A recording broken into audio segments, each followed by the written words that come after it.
কি হলো সুমন? একটা দিন তো তোমার বিফলে চলে গেল। মাত্র 4টি বাচ্চাকে জোগাড় করা হয়েছে, কিন্তু গত রাতে তো পঞ্চম দিন পার হয়ে গেছে, কিন্তু বাচ্চার সংখ্যা 4টি রয়ে গেছে। এভাবে হলে তো তুমি তোমার সফলতা অর্জন করতে পারবে না। দাসী, তাড়াতাড়ি সবকিছু সুন্দরভাবে সাজিয়ে গুছিয়ে নাও। আর এর মধ্যে সবকিছু আছে তো? হ্যাঁ হ্যাঁ হ্যাঁ, ঠিক আছে ঠিক আছে, যাও যাও, কিন্তু না খেয়ে চলে যাবে? না গো না, এখন আর খাওয়ার সময় নেই। এ কি প্রতাপ, তুমি এসেছো? তুমি তাহলে কক্ষের দোর খুলেছো? আমি কতবার চেষ্টা করেছি তোমার কক্ষের দোর খোলার জন্য, কিন্তু তুমি তুমি তো কোনোভাবে আমার কোনো কথা শোনোনি। কিন্তু কিন্তু তাই বলে আপনি এখনই যেতে চাইছেন? ফুলকুমারী, তুমি আর আমাকে বাধা দিও না। আমাকে যে যেতেই হবে। রাজ্যের মানুষের এত বড় বিপদ, আর এই বিপদে তো আমার একটা দায়িত্ব আছে, তাই না? ফুলকুমারী, তুমি আমাকে আটকেও না।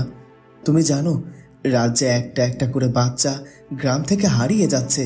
আর আমরা যদি এখন এই সমস্যার সমাধান না করি, তাহলে আরো কত বাচ্চা গ্রাম থেকে হারিয়ে যাবে, কত মায়ের বুক খালি হবে। একবার কি ভেবে দেখেছো তুমি? হ্যাঁ হ্যাঁ, ঠিকই বলেছেন। আসলে আমি এতটা দূর ভেবে দেখিনি রাজকুমার। আপনি আপনি যান, আপনি তো একটা ভালো কাজের জন্যই যাচ্ছেন, আর বিধাতা আপনাকে সাহায্য করবে। কিন্তু আমি একটা জিনিস ভেবে অবাক হয়ে যাচ্ছি, যে রাজ্যের বাচ্চারা এইভাবে হারিয়ে যাচ্ছে কি করে, আর কে বা এইভাবে বাচ্চা চুরি করছে। সেটা যদি জানতাম, তাহলে তো আমাদের এত কষ্ট করতে হতো না। আর তাই আমাদেরকে আগে জানতে হবে যে কে এভাবে রাজ্য থেকে বাচ্চা চুরি করছে। যাই হোক ফুলকুমারী, তুমি সাবধান থেকো। আমি তাহলে এখন আসছি। ঠিক আছে রাজকুমার। এরপর রাজকুমার আর একটু দেরি না করে বেরিয়ে পড়ে।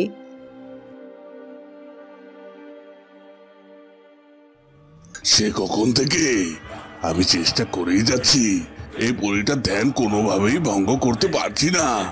আর তাছাড়া আমি তো আমার শক্তি প্রয়োগ করেও ওর কোনো ক্ষতি করতে পারছি না। আমি কি করব?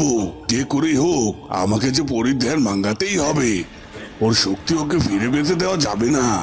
কিন্তু আমার ডাকে তো কিছুতেই ও ধ্যান ভঙ্গ করছে না। আমি এক কাজ করি, আমি এখন আমাকে যে ওর সামনে কিছু একটা করতে হবে, যে যে ও ধ্যান ভঙ্গ করতে বাধ্য হয়। হ্যাঁ, আমাকে ওর ধ্যান ভঙ্গ করতে হলে ছলনার আশ্রয় নিতে হবে।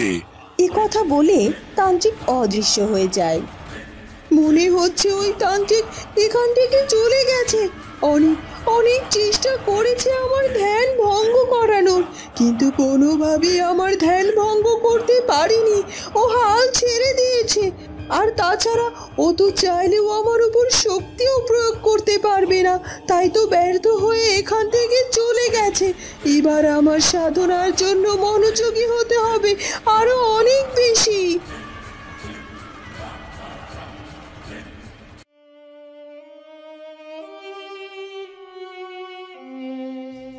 মহারাজ, আপনি রাজকুমারকে এভাবে রাজ্যে পাঠিয়ে মোটেও ঠিক করেননি।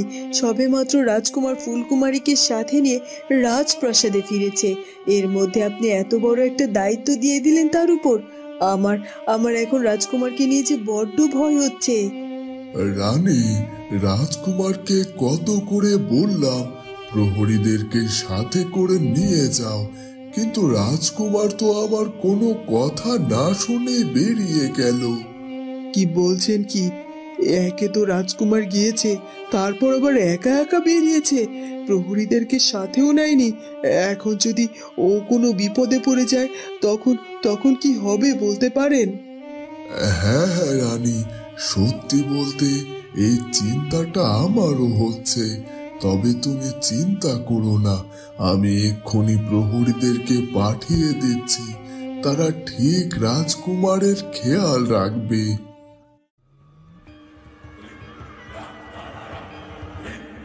কতটা সময় হয়ে গেল, তান্ত্রিক বাবা তো এখনো ফিরে এলো না। এদিকে তো সময় পেরিয়ে যেতে শুরু করেছে। তান্ত্রিক বাবা আমাকে বলেছিল সে তাড়াতাড়ি ফিরে আসবে, আর সে ফিরে এলেই আমি আমার বলি শুরু করতে পারবো। কিন্তু এখনো সে কেন ফিরে আসছে না? তার মানে কি এখনো সে পরীর কোনো ক্ষতি করতে পারেনি? আর এদিকে তো সময় পেরিয়ে যেতে শুরু করেছে। তিনি তো আমাকে এটাও বলেছিলেন যে আমাকে 10টা বাচ্চা বলে দিতে হবে। এর মধ্যে 4টি বাচ্চা আমার কাছে আছে, আর 6টি বাচ্চা ঠিক সময় মতো জোগাড় হয়ে যাবে, আর সেই ব্যবস্থা আমি করে রেখেছি। আর তাই আমার মনে হয় যত তাড়াতাড়ি সম্ভব আমাকে বলি দেওয়া শুরু করতে হবে, আর আমাকে আরো অনেক বেশি শক্তিশালী হতে হবে। ওদিকে রাজকুমার চন্দ্রকুমার বাচ্চাগুলোকে খুঁজতে থাকে, আর রাজ্যের সব গুপ্ত জায়গায় সে বাচ্চাদেরকে খোঁজে, কিন্তু সে কোথাও বাচ্চাদের কোনো খোঁজ পায় না। সেই কখন থেকে বাচ্চাদেরকে খুঁজেই চলেছি, কিন্তু এখন পর্যন্ত একটি বাচ্চাও খুঁজে পেলাম না। অবশ্য পিতামশাই আমাকে বলেছিল এভাবে খুঁজলে নাকি ওদের পাওয়া যাবে না, কারণ যে বাচ্চাগুলো হারিয়েছে তার বাবা মাও নাকি বাচ্চাদেরকে অনেক খোঁজাখুঁজি করছে।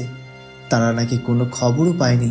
হ্যাঁ, তবে তারা আমাকে এটা জানিয়েছে যে তারা নাকি তাদের সন্তানকে একজনকে এদিক থেকে নিয়ে পালিয়ে যেতে দেখেছে, কিন্তু তারা আবার এগিয়ে যাওয়ার পরে তারা কোনো খোঁজই পায়নি, কারণ যে বাচ্চাগুলোকে অপহরণ করেছে সে ঠিকই সাবধান হয়ে গিয়েছিল। কিন্তু আমি সেই সুযোগ দেব না। আমাকে চুপি চুপি এই পথে এগিয়ে যেতে হবে, আর আমার বিশ্বাস আমি কোনো না কোনোভাবে ওই অপহরণকারীদেরকে খুঁজে বের করতে পারবো। এই তো রাজকুমার, আপনাকে আমরা খুঁজে পেয়েছি। রাজকুমার দাঁড়ান, আপনি একা কোথাও যাবেন না, আমরা আপনার সাথেই যাব। না না না, তোমাদের কোথাও যেতে হবে না, আমি একাই যাব। তোমরা রাজপ্রাসাদে ফিরে যাও। না না রাজকুমার, আমাদেরকে ফিরিয়ে দেবেন না। মহারাজ আমাদেরকে পাঠিয়েছেন আপনার সাথে থাকার জন্য। আর তাছাড়া আপনি যদি কোনোভাবে অপহরণকারীদেরকে খুঁজে পেয়েও যান, তাহলে আমরা সাথে থাকলে আপনি আরো অনেক বেশি শক্তি পাবেন। তাই দয়া করে আমাদেরকে সাথে নিয়ে চলুন। শোনো, আমরা যদি একসাথে সবাই যাই তাহলে অপহরণকারী আরো অনেক বেশি সচেতন হয়ে যাবে। তাই আমি একাই সামনের দিকে এগোবো, কিন্তু হ্যাঁ, তোমরা আমাকে পিছু থেকে অনুসরণ করবে আর লুকিয়ে থাকবে। যখন আমি তোমাদেরকে ইঙ্গিত দেব তখন তোমরা এসে হাজির হবে, কেমন? ঠিক আছে রাজপুত্র, তাই হবে।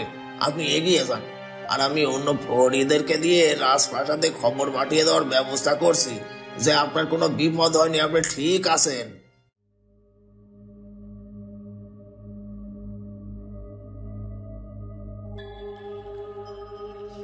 এ কি ফুলকুমারী, তুমি একা একা এখানে কি করছো? এভাবে মন খারাপ করে আছো কেন? কি হয়েছে কি? এখন তো তোমার মন অনেক খুশি হওয়ার কথা, কারণ রানীমা মহারাজ সবাই তোমাকে মেনে নিয়েছে। তাহলে এইভাবে মন মরা হয়ে দাঁড়িয়ে আছো কেন? কই না তো, আমি তো মন মরা হয়ে দাঁড়িয়ে নেই। এমনিতেই এখানে একটু সময় কাটাচ্ছিলাম আর কি। কিন্তু উর্মিমালা, আপনি এখানে আমার কাছে কোনো দরকারে এসেছেন নাকি? কেন ফুলকুমারী, আমি কি দরকার ছাড়া তোমার কাছে আসতে পারি না? তুমি শুধু শুধু আমাকে শত্রু ভেবে যাচ্ছ, কিন্তু আমি তো তোমার সাথে বন্ধুত্ব করতে এসেছি। এ কি বলছে উর্মিমালা কিনা আমার সাথে বন্ধুত্ব করতে এসেছে?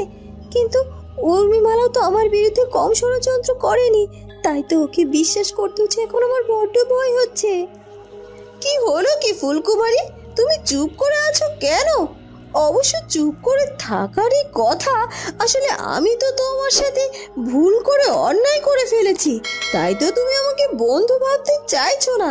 বিশ্বাস করো ফুলকুমারী, আমি সত্যি সত্যি তোমার বন্ধু হতে চাই। আর এতদিন যে ভুল করেছি, এই ভুলের জন্য আমি তোমার কাছে ক্ষমা চাইছি। আর যদি কেউ ক্ষমা চায়, তাকে ক্ষমা করে দিতে হয়। না না উর্মিমালা, আমার কাছে কেন ক্ষমা চাইছেন আপনি? ঠিক আছে, আজ থেকে আপনি আমার বন্ধু। হ্যাঁ ফুলকুমারী, আমাকে তো তোমার বন্ধু হতেই হবে, কারণ আমি যদি তোমার বন্ধুই না হতে পারি, তাহলে কি করে তোমার কাছাকাছি আসবো? আর কি করেই বা তোমার ক্ষতি করব আমি? এবার উর্মিমালা তোমার কি ক্ষতি করে সেটা তুমি কল্পনাতেও ভাবতে পারবে না ফুলকুমারী।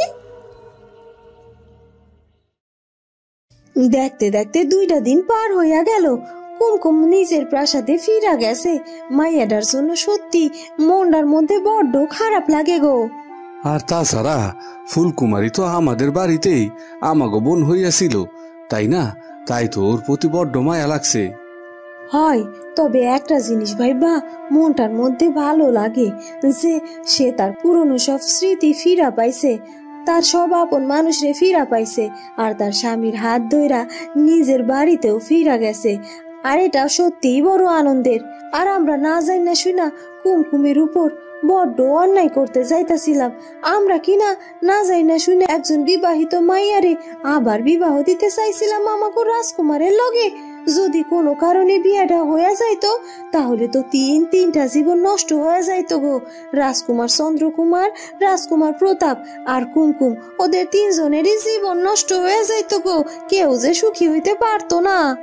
হয়তো তুমি ঠিকই কইছো, তবে ওই যে বিধাতা যা করেন ভালোর জন্যই করেন। বিধাতা নিজে আমাদের এই অন্যায় করা থেকে বাঁচাইয়া দিছে। হয়, তবে আমার কিন্তু একটা আবদার আছে তোমার কাছে। আমার একদিন নিয়ে যাইবা কুমকুম গো রাজ্য। কুমকুম নিজের রাজ্যে কেমন সুখে সংসার করতেছে সেইটা আমার দেখার বড্ড ইচ্ছা জাগছে গো। আর কুমকুমের মুখখানা আমি মন ভইরা একবার দেখা আসমু। ঠিক আছে গো, তাহলে আমরা দুজনে একদিন সময় কইরা রূপনগর রাজ্যে যামু, কেমন? শুনলে গিন্নি, এবার এবার ওই অপহরণকারী ঠিকই ধরা পড়বে। এ কি, তুমি কোন অপহরণকারীর কথা বলছো বলো দেখিনি? আরে তখন তোমাকে বললাম না, এই গ্রাম থেকে তো বাচ্চা চুরি হয়ে যেতে শুরু করেছে, আর গ্রামের লোকজন মহারাজের কাছে গিয়ে বিচার দিয়েছে। আর মহারাজ ইতিমধ্যে ওই বাচ্চা চোরকে খোঁজার জন্য লোকবল নিয়োগ করে দিয়েছে। আর শুধুমাত্র তাই নয়, রাজকুমার নিজে গিয়েছে ওই অপহরণকারীকে খুঁজে বের করার জন্য। আর ওই অপহরণকারীকে যদি একবার খুঁজে বের করতে পারে তাহলে তাহলে ওকে প্রকাশ্য হত্যা করা হবে। সর্বনাশ! কি বলছে কি এই মোড়ল মশাই? সত্যি সত্যি রাজকুমার ইতিমধ্যে ওই অপহরণকারীকে খুঁজতে বেরিয়ে পড়েছে। রাজকুমারকে তুমি খুব ভালো করেই চিনি। ও যে কাজটি হাতে নেয় সেই কাজটি সম্পন্ন করেই সারে। আর রাজকুমার যেহেতু ওই অপহরণকারীকে খুঁজতে বেরিয়েছে, তাহলে তো ঠিক ওই অপহরণকারীকে ধরে সবার সামনে নিয়ে আসবে। এখন এখন কি হবে? আমার যে এখন বড্ড ভয় করছে। কি হলো কি গিন্নি, তুমি চুপ করে গেলে কেন? আর তাছাড়া তোমার মুখে চোখে আমি এত ভয়ের ছাপ দেখতে পাচ্ছি কেন? তুমি কি জন্য ভয় পাচ্ছ বলো তো? আচ্ছা, তুমি কি নিশ্চিত যে রাজকুমার নিজে বেরিয়েছে ওই বাচ্চা অপহরণকারীকে খুঁজতে? হ্যাঁ গো হ্যাঁ, আমি নিশ্চিত। আর খুব তাড়াতাড়ি সেই অপহরণকারীকে ধরে নিয়ে তারপর রাজপ্রাসাদে উপস্থিত করবে গো।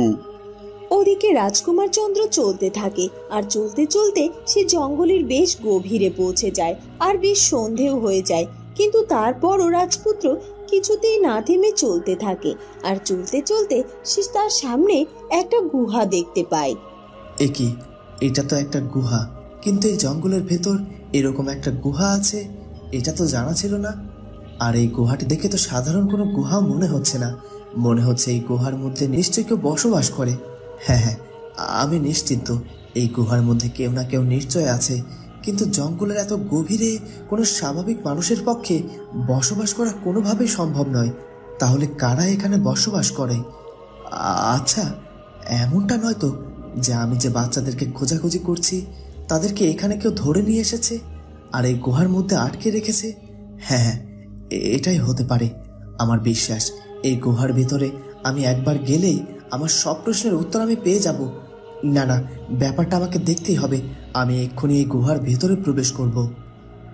এ কথা বলে রাজকুমার সেই গুহার দিকে এগিয়ে যেতে থাকে। ওদিকে রাজকুমার প্রতাপ ভীষণ একা হয়ে পড়ে, কিছুতেই যেন তার সময় কাটতে চায় না। সে বারবার শুধু ফুলকুমারীকে অনুভব করতে থাকে। এ কি কুমকুম, তুমি তুমি এসেছো আমার কাছে? আমি জানতাম কুমকুম তুমি আমার কাছে ফিরে আসবে, কারণ তোমাকে দেখার জন্য যে আমার মনটার মধ্যে বড্ড ছটফট করছিল। আর তাছাড়া তুমি কিছুতেই আমার কষ্ট সহ্য করতে পারবে না, তাই আমার কাছে ফিরে এসেছো। ভালো করেছো, তুমি আমার কাছে ফিরে এসেছো। আমি তোমাকে আর যেতে দেব না, কোথাও না।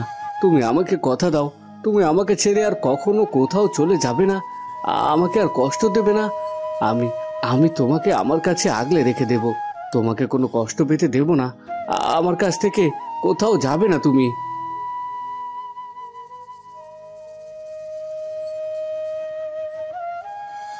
এ কি কুমকুম, কুমকুম কোথায় গেলে তুমি? কুমকুম, কুমকুম, এই তো কিছুক্ষণ আগে তুমি আমার সামনে ছিলে, আবার কোথায় চলে গেলে এভাবে? কুমকুম, কুমকুম, আমাকে ফেলে চলে যেও না। না না, কিছুতেই না, কিছুতেই আমি পারছি না। আমি কোনোভাবেই তোমাকে ভুলে যেতে পারছি না। আমি যতই আমার কুমকুমকে ভোলার চেষ্টা করছি না কেন, তুমি তুমি ততবারই বারবার আমার সামনে এসে হাজির হচ্ছ। তাহলে কি করে আমি তোমাকে ভুলে যেতে পারি বলো, কি করে?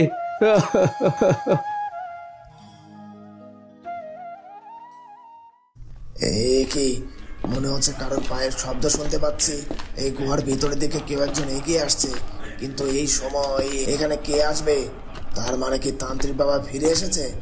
হ্যাঁ হ্যাঁ, হয়তো তাই হবে। আর যেহেতু রাত হয়ে গেছে, তান্ত্রিক বাবার তো ফিরে আসারই কথা। না না, আমার ধারণাটা সঠিক নয়।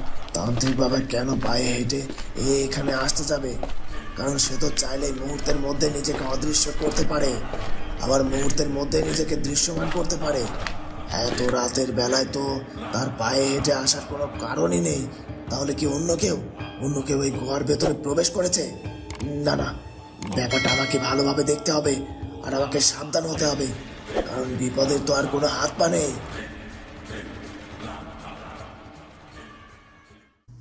এই কি পরি দিদি, তুমি এখানে? আর আমি তোমাকে সেই কত জায়গায় খুঁজে চলেছি, কিন্তু তোমাকে কোথাও খুঁজে পাচ্ছিলাম না। কিন্তু পরি দিদি, তুমি এখানে এভাবে কি করছো বলো তো? এ কি, মনে হচ্ছে ফুলকুমারী আমার সামনে এসে দাঁড়িয়েছে, আর ও তো দিব্যি দিব্যি কথাও বলছে। ও তো আমাকে বলছে আমাকে নাকি অনেক জায়গায় খুঁজেও আমাকে খুঁজে না পেয়ে এখানে চলে এসেছে। কিন্তু আমি তো কিছুতেই এখন আমার ধ্যান ভঙ্গ করে ফুলকুমারীর সাথে কথাও বলতে পারবো না, কারণ সাধু বাবার যে নিষেধ আছে। একি দিদি, সেই কখন থেকে আমি তোমাকে ডেকেই যাচ্ছি, কিন্তু তুমি কোনো কথা না বলে এভাবে চুপ করে বসে আছো কেন? দিদি দিদি, আমার যে বড্ড বিপদ, আমি যে বড্ড বিপদে পড়ে তোমার কাছে এসেছি দিদি। দয়া করো পরি দিদি, আর আমাকে আমার বিপদ থেকে রক্ষা করো। আমি জানি আমার এই বিপদ থেকে একমাত্র তুমি আমাকে রক্ষা করতে পারবে। সাড়া দাও পরি দিদি, সাড়া দাও। এখন আমি কি করি? ফুলকুমারী তো আমাকে বলছে ও নাকি বড্ড বিপদে পড়েছে, আর ওর বিপদ থেকে নাকি আমি ওকে সাহায্য করতে পারি। তার মানে কি রাজপুত্র আবার কোনো বিপদে পড়েছে নাকি অন্য কিছু? কিন্তু আমি তো ফুলকুমারীর সাথে কথা না বলে কিছুই বুঝতে পারছি না। আর আমি যদি কোনোভাবে আমার ধ্যান ভঙ্গ করে ফুলকুমারীর সাথে কথা বলে ফেলি, তাহলেও তো আমার ধ্যান সম্পূর্ণ হবে না। এমনকি সাধু বাবার কথা মতো আমার মৃত্যু ঘটে যেতে পারে। কিন্তু আমার বোন এভাবে বিপদে পড়েছে, আর আমি কি করে ওর সাথে কথা না বলে পারি?